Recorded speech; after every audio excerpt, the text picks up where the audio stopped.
During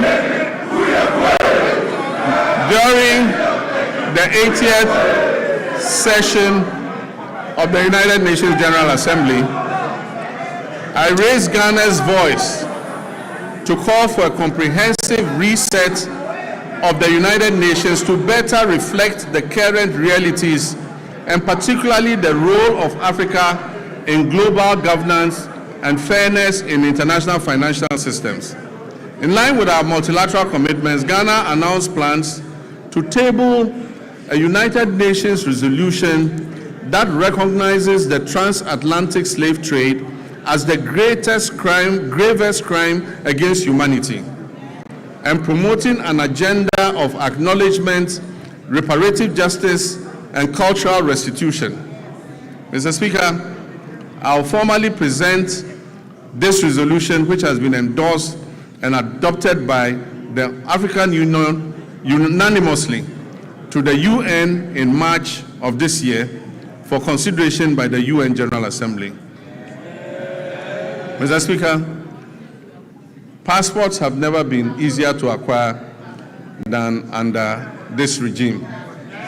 Mr. Speaker, the Ministry of Foreign Affairs has established 7 new passport application centers in Upper East, Oti, Ahafo regions, Bono East, Northeast, my own region, Savannah, and the Western North region. Mr. Speaker, with this expansion, all 16 regional capitals now host passport application centers, marking a major milestone in the decentralization of passport services. Mr. Speaker, to address systemic delays, the ministry implemented a 24-hour passport production operation at the head office. This enabled the clearance of an inherited backlog of over 40,000 passport applications.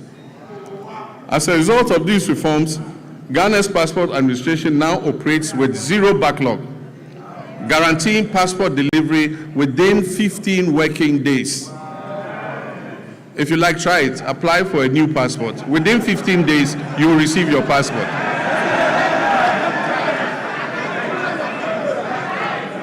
Mr. Speaker,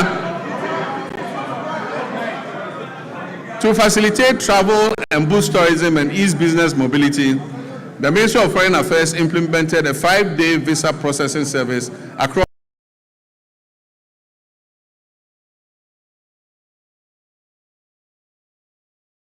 Currently, significant progress has been made in the design and procurement phase of a national e-visa platform with a targeted rollout plan for 2026. This means if you apply for visa, you apply online and the visa is approved online. You don't need to go to the Ghana embassy to apply. Ghana has also secured new visa waiver agreements with 11 countries to facilitate people-to-people exchange. It means for those 11 countries, Ghanaians don't need passports to go there. You just jump on the plane and appear there, and they will allow you in. Mr. Speaker, to highlight Ghana's ongoing commitments to international solidarity, we made humanitarian donations to Jamaica, Cuba, Sudan, and Palestine to support disaster relief and conflict-related crises. These donations amounted to millions of cedis and included food, medicine, clothing, cocoa products, blankets, and mattresses, and plastic buckets. I'm also pleased to report that remittances from our relatives abroad, the Ghanaian diaspora, reached a historic high of $7.8 billion in 2025. Mr. Speaker, this is the largest annual inflow ever recorded in Ghana's history. This reflects not only confidence in the Ghanaian economy, but the enduring patriotism of our citizens living and working abroad. Mr. Speaker, these remittances they bring back home support households, they finance education, they build homes, they provide seed money for businesses, and best of all, they stabilize our foreign exchange position. In many respects, our diaspora has become one of the country's most reliable development partners. Without contracts, conditionalities, or fanfare, they are easily one of our most reliable development partners. We must intentionally ensure that citizenship rather than place of residence determines one's right to serve the Ghanaian Republic. Ghanaians worldwide who pledge allegiance to this country of theirs and make substantial contributions to its development should not be barred from active participation in public affairs, including the opportunity to hold public office, provided there are appropriate measures to ensure loyalty and accountability. Mr. Speaker, I'm personally in support of the bipartisan bill currently before this House, seeking to address this matter. And it is my hope that it will be passed expeditiously so that our compatriots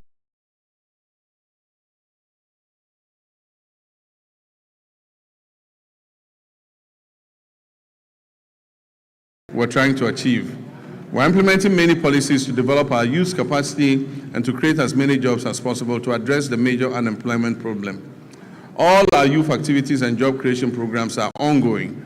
In 2025, 10,887 young people were trained in entrepreneurship programs and job creation under the Ejumawura program. In 2026, an additional 10,000 young people will receive similar support under the program. The National Apprenticeship Program onboarded 14,000 young apprentices during the pilot phase, and they have started receiving their start-up kits after passing out successfully. Training is ongoing across the regions, and when completed, the trainees will be certified by the Commission for TVET to facilitate their access to employment. Mr. Speaker, this year the target for the National Apprenticeship Program has been increased from 10,000 to 100,000 young people, offering many more young people the opportunity to acquire the skills needed for sustainable development. And as I said, when they pass out, they are giving a certificate by TVET to show that they have passed out and have the skill in whatever they learned. In 2025, 86,000 young people were engaged through the Youth Employment Agency, various employment modules under this agency. This year, I've directed the Ministry of Youth Development and Empowerment as a matter of urgency to review all the youth employment modules under the YEA to reduce duplication and ensure value for money. This is important so that we can channel the resources to the advantage of the teeming youth who are waiting for opportunity. Mr. Speaker, the National Service Authority has signed an MOU with the Ministry of Defense to commence military training for 10,000 national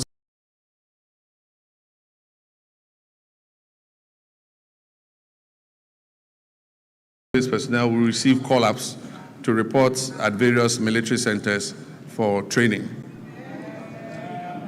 Mr. Speaker, this was a program initiated by our late Minister for Defense of Blessed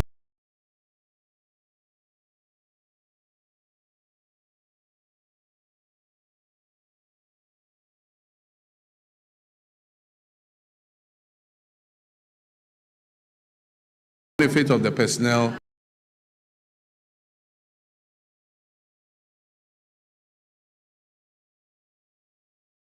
Ghana's trade and agribusiness and industrial sectors to boost our competitiveness in export markets, encourage value addition, and generate employment for Ghana's large youth population.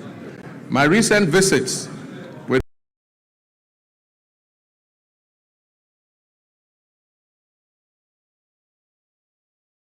expansion works on factories has convinced me that Ghana is on the right track.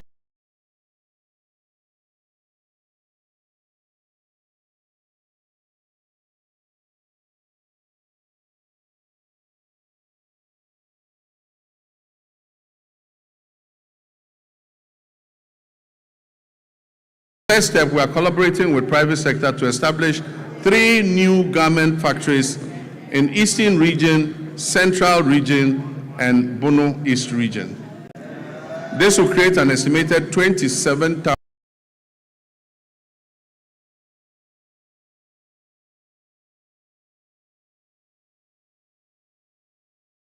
strategic investors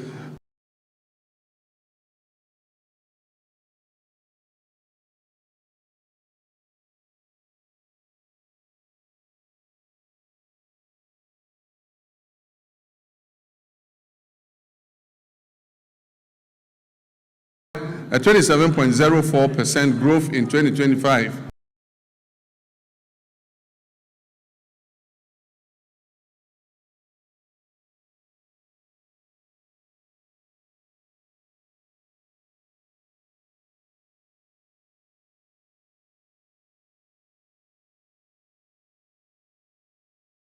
national export sector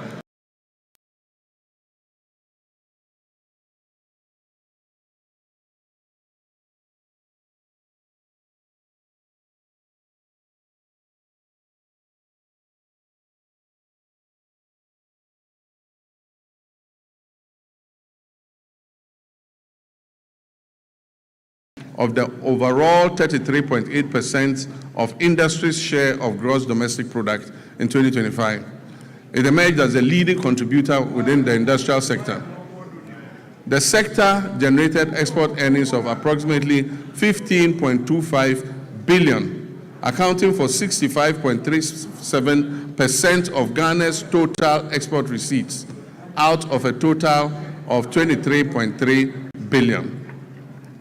Mr. Speaker, the abolition of value-added tax on mineral exploration activities is expected to significantly reduce upfront costs for investors, improve project economics, and stimulate increased greenfield and brownfield explorations across the country. The fight against galamsey remains complex and demands a multi-dimensional response that integrates strong enforcement, the application of technology, sound regulation, and active community participation. The Ministry of Lands and Natural Resources, in collaboration with the Ministry of Transport and Ghana Revenue Authority and the Ministry of Finance, has registered 1,808 pieces of earth-moving equipment at the ports, of which 1,033 have been fitted with trackers and are being tracked. The protection of our water bodies and forest reserves is ongoing with the deployment of 1,634 blue water guards across Western North Savannah, Upper West, Bono, Eastern, Ashanti, Central, Volta, and Northern regions. This nationwide deployment aims to strengthen surveillance, improve rapid response, and enhance on-the-ground enforcement against illegal mining activities that threaten critical water bodies, forest ecosystems, and livelihoods.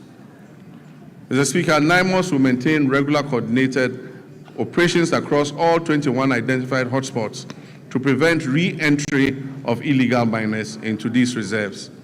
While temporary deployments yielded positive results, they proved insufficient for sustained enforcement.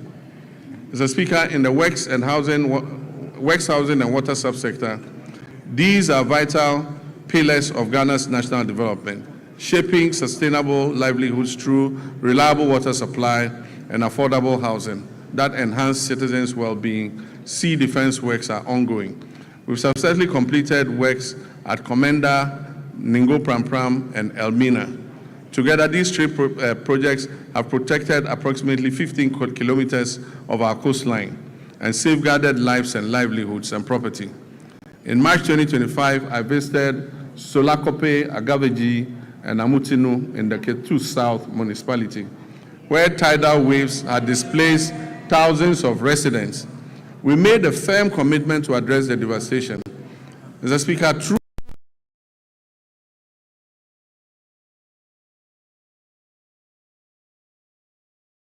contract, and in August last year, I officially cut short to commence the project. I'm pleased to inform this House that the project is currently 25% complete, and calm has already been restored along the coastline. Notwithstanding these actions, flooding remains a major infrastructural challenge in the country and a top priority for this government. A task force on flooding is in place and coordinating the national mitigation efforts against flooding. Ghana continues to grapple with housing deficit, currently estimated at over 1.8 million units. Some significant strides have been made in the housing sector. In line with government's earlier commitments to complete all ongoing housing initiatives, we have successfully concluded the joint venture arrangement which we inherited for the completion of the Saglemi housing project. The Attorney General is reviewing all related documentation to finalize and commence the project. When these projects are finished, it will increase the number of housing stock available. The TDC in Ghana is also steadily advancing work on 800 housing units under the Akpong Affordable Housing Project at Tema Community 26. To position TDC Ghana as a key player in Ghana's housing industry, I performed a sword cutting ceremony last year for what they call the Oxygen City Housing Project in Whole of all places. That project seeks to address Ghana's housing deficit by developing 1,000 affordable housing units. We've also continued with our resettlement housing efforts for the victims of the Akosombo Dam spillage, with 251 of the planned 1,010 housing units in critical housing zones already under construction. Collectively, these initiatives demonstrate government's continued resolve to expand access to affordable housing, strengthen urban planning, and provide relief to affected communities. Mr. Speaker, renewable water resources are estimated at about 54 billion cubic meters, with over 70% derived from the Volta River, which is shared among 6 riparian nations. We're implementing key interventions to expand and improve water services nationwide. So the following urban water supply projects are at various stages of completion. The Keta Water Works, the Winchi Water Supply Project, Sekendi Takrady Water Supply Project. And I'm happy to announce that Anyako has good, clean drinking water today, and the Community Water and Sanitation Agency will commission the project next week. It will also serve the island community of Seva. We'll begin preparatory work on the Damango and Sunyani water supply expansion projects and seek to finalize all financing arrangements for other water supply projects in Tamale, Yendi, Techiman, and Takwa. Mr. Speaker, the Danish government has allocated grant support to improve water supply services in low-income and high-density areas in Wa and Bolgatanga, aiming to address water challenges and provide relief to vulnerable populations. Mr. Speaker, the following rural water supply projects are ongoing: Asankregwa, Sehuyuoso, Duadaso, Kwemandamfa, Goso, Dwabing, Aveime, and Edumbamso. To strictly follow the resetting agenda and secure sufficient funding, the Ministry of Finance has allocated 6.3 billion Ghana cedis to the District Assembly's Common Fund. This amount covers 4 quarters of the 2025 fiscal year, and it has been allocated to all 261 metropolitan, municipal, and district assemblies to execute their activities outlined in the medium-term development plans and annual action plans. Mr. Speaker, out of the amount released, a total of 4.3 billion has been dispersed to all MMDAs. The 4th quarter installment is being processed and will be disbursed soon.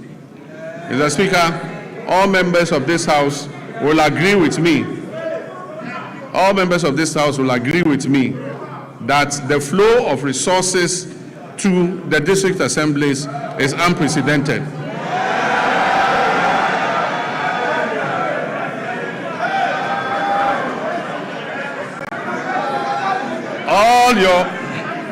All your assemblies are receiving more money than they've ever received in several years. Mr. Speaker, in fulfillment of government's commitment to strengthening local governance and decentralization, the ministry has, for the first time in the history of local governance, disbursed a total of 100 million Ghana cedis in monthly allowances to all assembly members. Unprecedented, assembly members have received their allowances. The Ministry of Local Government, Chieftaincy and Religious Affairs has also finalized designs for the new 24-hour economy modern markets to be constructed in all metropolitan, municipal, and district assemblies. Mr. Speaker, procurement processes are far advanced to commence the construction of these markets, and very soon, in all your district, honorable members, you will have a 24-hour market operational. Mr. Speaker, our tourism and creative arts sector has a lot to offer. Creatives using the new media are giving our nation greater prominence than we could have achieved through any first-class traditional media outlet. Our economy will not be built only by traditional sectors, but also by human creativity sectors that will absorb those people who will be displaced from the shop floor by the new AI technologies that are being rolled out. Ghana has become a favorite tourist destination because of our history, culture, our arts, our music, our fashion, and our food. Government has allocated 20 million Ghana cedis to the film sector alone This is going to the film sector to support Kuma wood and Gali wood and all the woods. Mr. Speaker, another 20 million cedis has been given for the other creative sectors. I believe that this injection of money will bolster our creative sectors. Mr. Speaker, I wish to assure the creative industry and the Ministry of Tourism that I'll be your personal ambassador. Mr. Speaker, in line with our new national effort to bring events and conferences to Ghana, we are going to undertake the refurbishment of the Accra International Conference Center to restore it to its iconic past as the country's national and international events and conference venue. Mr. Speaker, the original contractors of the center, Enego Project Ghana Limited, have conducted a structural integrity assessment at the request of the Office of Chief of Staff and made recommendations for the facilities renovation and refurbishment. They will commence this work in the next few weeks. But Mr. Speaker, the AICC is not enough for a country seeking to develop its creative sector and become West Africa's destination for meetings, conferences, musical concerts, and entertainment. So working with the private sector, work will also commence this year on a befitting convention and creative events center to position Ghana as West Africa's leading hub for meetings, incentives, conferences, and exhibitions and creative events. Ghana will also begin this year the renovation of the State Banquet Hall, which has been closed for a couple of years. Mr. Speaker, this year we will strengthen Ghana's standing in the major global and continental sporting events. We will make our 5th FIFA World Cup appearance. And for us, this is an opportunity to boost national branding and the economy beyond just sports. Mr. Speaker, supporters and other people interested in going to support the team would have to submit a visa request to the American Embassy. We are being told that we must ensure that supporters who go return on the visas. It has taken a lot of work to restore Ghana's 5-year non-immigrant visas and take us off the ban list. It is my hope that this event will not send thousands of Ghanaians to America and get us back on the ban list. Mr. Speaker, the Black Queens will compete at the 2026 African Cup of Nations, Women's African Cup of Nations, building on their bronze medal finish in Morocco. At the youth level, Ghana will participate in the 2026 Youth Olympic Games in Dakar with a multidisciplinary team aimed at strengthening long-term elite pathways. We'll also compete at the Commonwealth Games 2026 in Glasgow, reinforcing Ghana's presence across the Commonwealth sporting landscape. Mr. Speaker, as a member of the Ghana Journalists Association, I've been deeply concerned about the abuses suffered by journalists at the hands of some of our errant security personnel. I've asked the leadership of the security agencies to take firm action and to reorient their men and women on the need to be accommodating to journalists who are only doing their job of keeping citizens informed. I've also been concerned about the state of our state-owned media, most of which have suffered from historical underfunding and grappling with deteriorating infrastructure and facilities. I recently toured these media houses to learn about their challenges at first hand, and we're currently putting together a revitalization plan to leverage their valuable assets and re-inject life into their operations. The reintroduction of the Media Development Fund is also being reconsidered to support the Ghanaian media. Mr. Speaker, as I conclude, during my recent trip to Zambia, we saw what a united Ghana can achieve on the global stage. A simple mislabeling of our culture could have reduced us to a punchline. Instead, we moved with speed and confidence. We corrected the record. We turned what was supposed to be ridicule into reach. We turned confusion into connection. We turned what could have been a negative social media trend into a handshake of friendship with our Zambian brothers and sisters. Mr. Speaker, for most people, that episode was just a fleeting social media frenzy. Yet it served a greater purpose. It showed a nation that understands its brand equity. It showed citizens aligned around a common identity. It showed a country that knows who we are and refuses to be defined by others. But let us be honest, unity in moments of cultural pride has proved easier than unity in moments of political disagreement. If we can mobilize that same collective resolve for our development agenda, we will see real progress. And that mobilization is possible because we are the descendants of a people who united against political subjugation. We resisted economic exploitation and we fought colonial oppression. Mr. Speaker, our pursuit of national development today demands that same unity of purpose. We must reject misrepresentation and distortion that detract from our collective progress. We must guard our development as firmly as we guard our cultural identity. We must act as one people with one purpose. Mr. Speaker, in public life, there is a simple maxim we're all very familiar with. And it says that the buck stops with the president. Mr. Speaker, I not only agree with this. Every day I hold office of president, I live by that statement that the buck stops with me. The ultimate responsibility for the direction of this nation rests with the office that I hold, and I'll never shirk that duty. But nation building is not merely a question of who provides the strategic direction and who bears the final responsibility. It is a long chain of efforts that carries intent into reality, from policy conception to laws enacted, to resources mobilized, to services delivered, to value created on farms, in workshops, in classrooms, in markets, and in enterprises across our land. Mr. Speaker, it is here that the strength of a people reveals itself.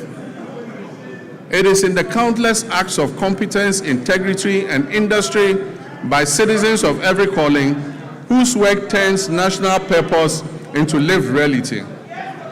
Mr. Speaker, while the bulk may stop with me, the work of nation building goes beyond that.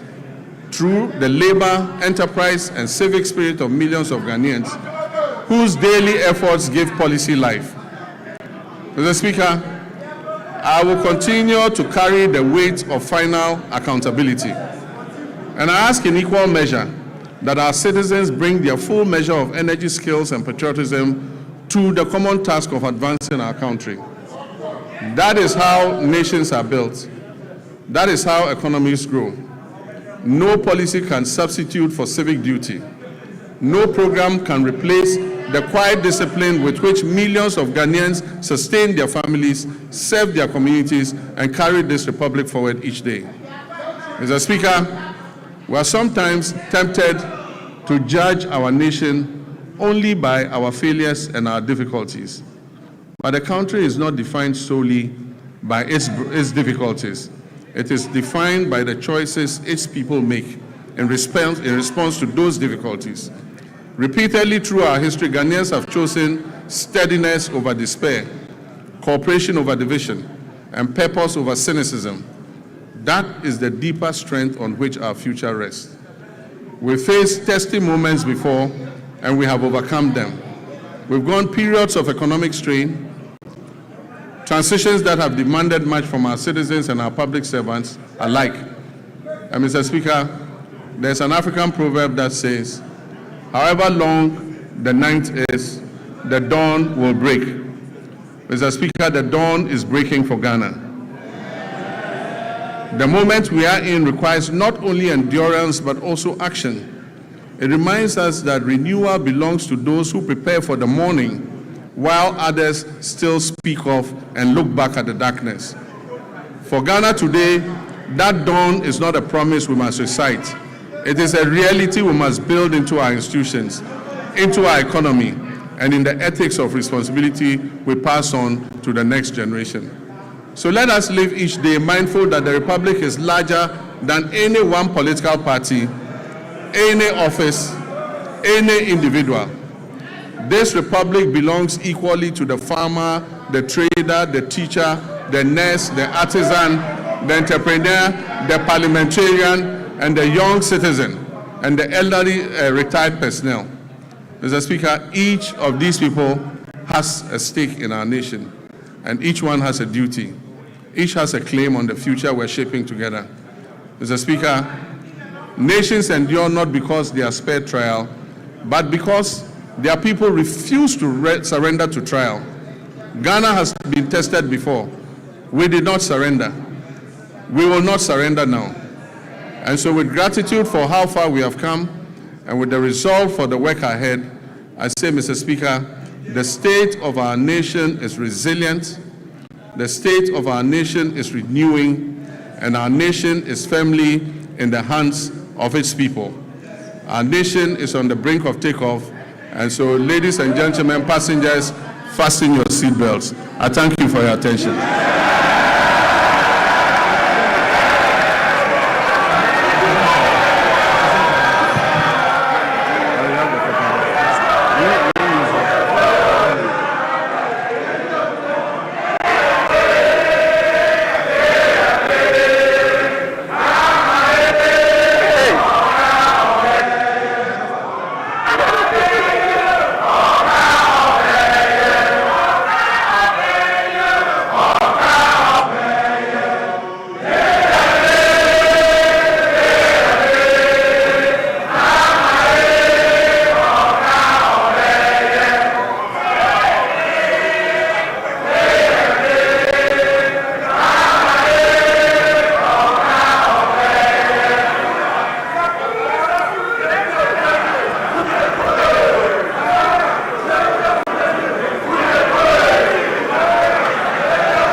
Honorable members.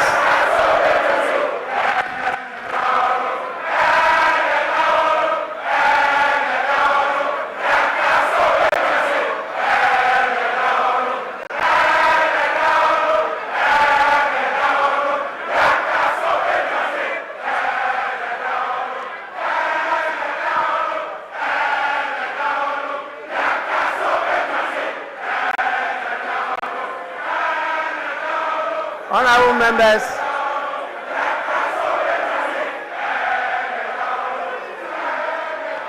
Honorable members.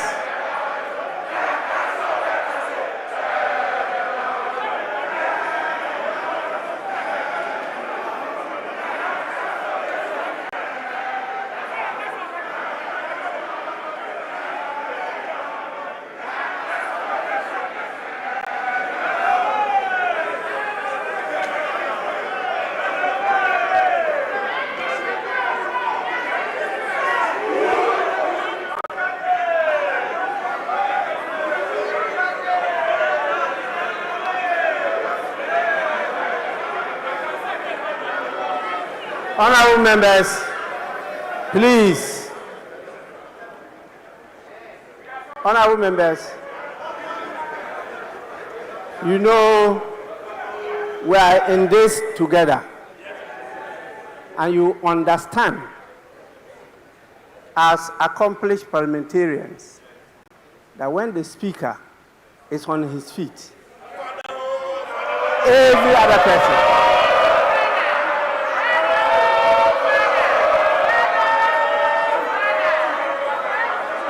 please, you don't only resume your seats, but you also keep silent.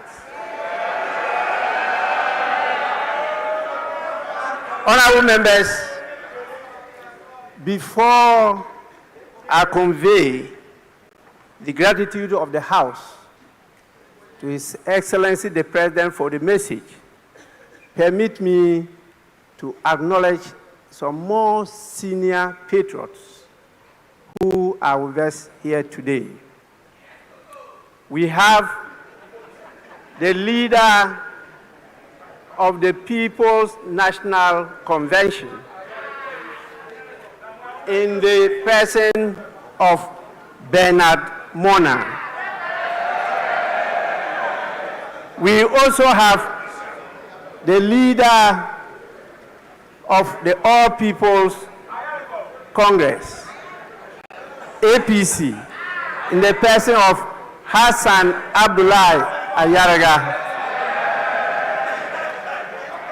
And we have my senior brother, the former flag bearer of the Convention People's Party, Ivor Robina Greenstreet, also with us here. Please, you are all warmly welcome. Honorable members, in accordance with Standing Order 72, Rule 4, I convey to His Excellency, the President of the Republic of Ghana, the gratitude of the House for the address. Honorable members, again, in accordance with the practice of this House, a formal communication will be forwarded to His Excellency the President after the House has thoroughly debated this message. So His Excellency will hear from us. I know you are ready.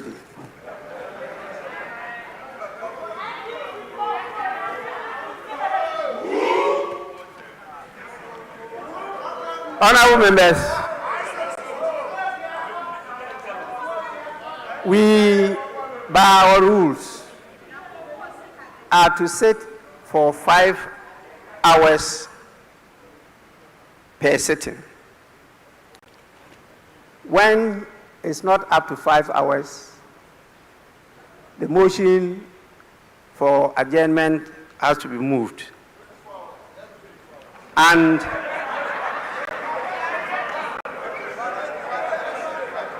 here we are. We have spent a lot of time, but not yet 5 hours. And so I'll have to call on the leaders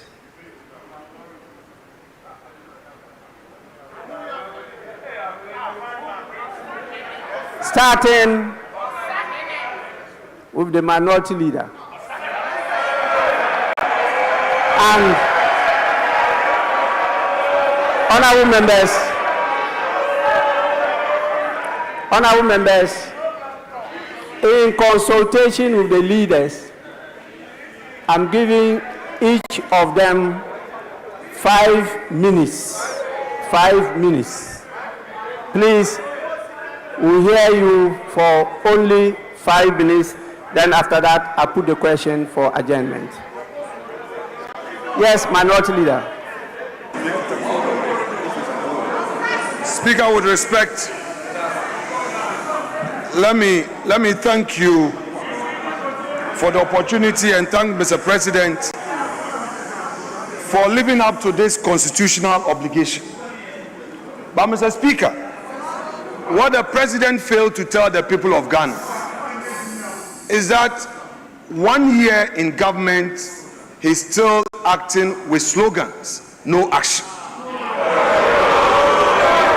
Mr. Speaker, electricity tariffs have skyrocketed and Ghanaians cannot afford electricity.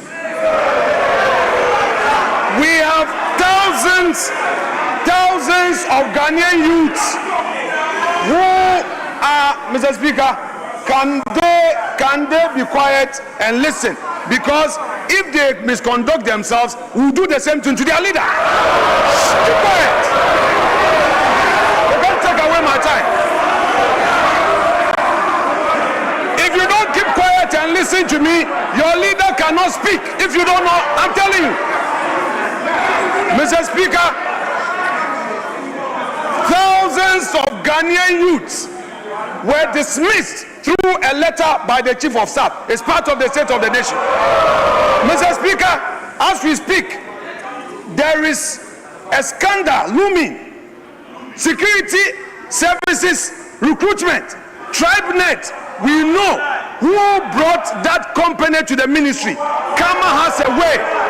And we, the minority, will pursue the person and make sure there's full disclosure. Mr. Speaker, the cocoa farmers, they have reduced producer price and Erikopoku cannot be found. They don't care about cocoa farmers and they are here telling us inflation, macroeconomics, Mr. Speaker, Galamsey continues. Ghanaians continue to suffer under this Galamsey hardship. And we expect concrete action to be taken on Galamsey. Mr. Speaker, to conclude, our elders say, give credit where credit is due. Mr. President is telling us today that some gains have been made. Those gains through this gold for reserve. Mr. Speaker, the gold for reserve policy, what they have failed to tell Ghanaians is that the Bawumia that they attack, Mr. Speaker, the Bawumia that they attack, the Bawumia that you attack is the brainchild of this policy. Mr. Speaker, I would want to urge the government, give to Bawumia what belongs to Bawumia.